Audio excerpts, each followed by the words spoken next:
নমস্কার বন্ধুরা, কেমন আছেন সবাই? প্রতিদিনের মতো মিহিস ব্লগের নতুন আরেকটা ভিডিওতে আপনাদের সবাইকে স্বাগতম। তো আজকে আপনাদের সাথে আবারও চলে আসলাম শেয়ার করতে আমাদের বাড়ির কিছু কিছু কাজকর্ম আর কি বলবো। তো চলেন বন্ধুরা দেখাই আমরা এই বিকালবেলা অর্থাৎ বিকাল 5টার পর থেকে আমরা বাড়ির কি কাজ করি। আমার তো শুক্র শনি দুদিনই অফ ডে থাকে, কারণ হচ্ছে শুক্র শনি দুদিন আমার প্রাইভেট পড়াতে হয় না, আর 2টা দিন আমি রেস্টেই থাকি, মিহিরকে টাইমটা দেই। আর এখন আমি দেখাবো যে আসলে শুক্র শনিবার না, সপ্তাহ 7টা দিনই আমার বাবা মা এই টাইমটাতে কি কাজ করেন। তো এতদিন ধরে তো আমাদের ধান টান দেখতেই পাচ্ছেন, এই যে ধান, বৈশাখের ধানগুলো এখনো মানে উগারে তোলা হয় নাই। তো বৈশাখের ধান উগারে তোলা হবে, সে পর্যন্ত হচ্ছে এইভাবে এগুলো আছে আর কি। তো এর পাশাপাশি হচ্ছে কি বাবা যে বাজারে নিয়ে কিছু শাক সবজি বিক্রি করেন, ওইগুলো একটু সময় হলে নিয়ে যান আর কি, সেটাই আপনাদের সাথে আজকে শেয়ার করি। চলেন আমার সাথেই থাকেন। আজকেও সকালবেলায় অনেক বৃষ্টি হয়েছে, আর আকাশটা হচ্ছে অনেক মেঘলা, আকাশটা অনেক মেঘলা, হালকা হালকা বাতাসও বইছে, জানি না শেষটা কি হয়। আর এই হচ্ছে আমাদের ঘরের সামনের লোকটা, আর উনি হচ্ছেন গিয়ে আমার মা, আর উনি হচ্ছেন আমার বাবা। এর আগেও আপনাদেরকে আরেকটা ব্লগ ভিডিওতে বলেছি আমার বাবা মা সম্পর্কে। আর এগুলান হচ্ছে গিয়ে চাটনি পাতা, আমাদের বানিয়াচঙ্গের আঞ্চলিক ভাষায় আমরা চাটনি পাতা বলে থাকি, অনেকে হয়তো এটাকে বিলাতি ধনিয়া পাতা বলে থাকেন। তো এইগুলানকে এভাবে আটি বাঁধা হবে আর কি। তারপর এগুলান বাবা বাজারে নিয়ে যান বিক্রি করার জন্য, এগুলান বিক্রি করেন, যার উপরে আমাদের সংসারটা আর কি চলে। তো ছোটোবেলা থেকেই আমার বাবা দেখি যে এরকমভাবে শাকসবজি চাষ করে আসছেন। আমাদের এক্সট্রা কোনো ইনকামের সোর্স নাই, এটাই হচ্ছে গিয়ে বাবার একমাত্র মানে ইনকামের আর কি। প্রকৃতির বুকে, মাটির বুকে এই ফসল ফলিয়ে যা হয় আর কি, তা দিয়ে আমাদের সংসারটা চলছে।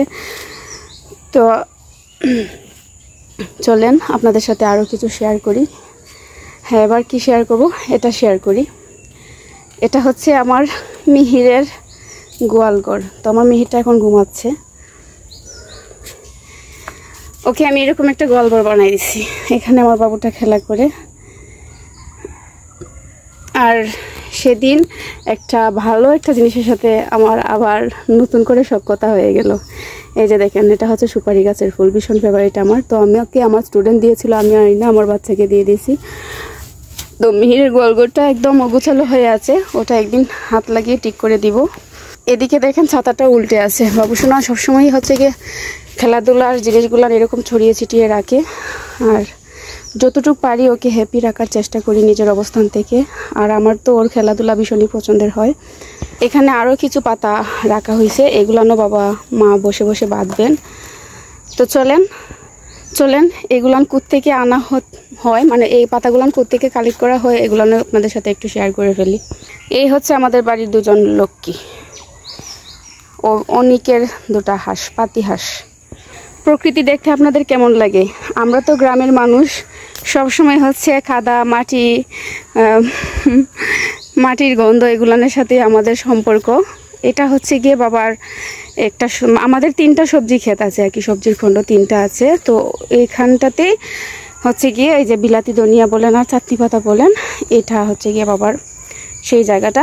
এখান থেকেই পাতা সংগ্রহ করে নেওয়া হয়। তো এই হচ্ছে গিয়ে দেখেন,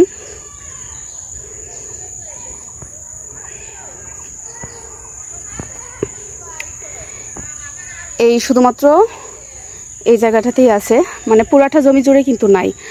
এই পুরাটা জমি জুড়ে আমার ভাই টমেটো দিয়েছিল, তো টমেটো গাছগুলান হয় নাই, টমেটো গাছগুলান নষ্ট হয়ে গেছিলো বৃষ্টির কারণে। তারপর থেকে আর বাকিটা জমিতে কিছু দেন নাই বাবা, শুধুমাত্র এই চাটনি পাতার উপর নির্ভর করেই চলছে আর কি। আর আরেকটা জিনিস আপনাদের সাথে শেয়ার করে রাখি, এই যে এটা হচ্ছে বেগুনের গাছ। আমি আমার মিহিরের টাকা থেকে কিছু, ওর গিফটের টাকা থেকে আর কি, আমার খুব ভালো লাগছিল, তখন আমি ওর গিফটের টাকা থেকে প্রায় আমি 10টার মতো এইরকম গাছ নিয়ে আসছিলাম, বেগুনের গাছ। তো অতি খরার কারণে পাতাগুলো কুকড়িয়ে গিয়ে নষ্ট হয়ে গিয়েছিল। এখন যেহেতু আবার বৃষ্টি হচ্ছে, আর মাটিও অনেকটা উর্বর হয়েছে, গাছগুলোর মাথা চারা দিয়ে উঠছে।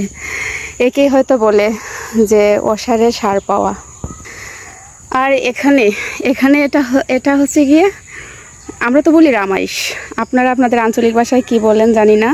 আমরা সিলেটিরা রামাইশ বলি, অনেকে লুব্বা বলে, উড়ি বলে, বরবটি হয়তো অনেকে বলেন।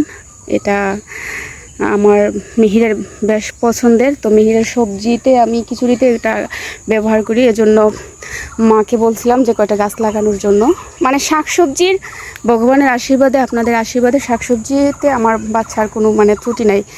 বাবা কাকা সবজি চাষ করেন, সবজি বিক্রি করেন, সেই দিক থেকে আমার মিহিরটা যেমন নিজেকে পাচ্ছে সেরকম খাচ্ছে, ভগবান দিচ্ছেন সব কিছুর ব্যবস্থা করে। আর দেখেন এই যে মানে বৃষ্টির কি গুণ, বৃষ্টি পড়ার কারণে মাটি অনেক উর্বর হয়েছে। কিছুদিন আগে আমি এখানে আসছিলাম, এসে দেখছিলাম যে গাছের পাতাগুলো কুকড়িয়ে গেছে। বৃষ্টি পড়ার কারণে সব কটা গাছই কিন্তু একদম টস টস করতেছে। দেখছেন, মনে হচ্ছে যে আসলে ওদের মধ্যে কোনো পুষ্টি ঢেলে দেওয়া হয়েছে।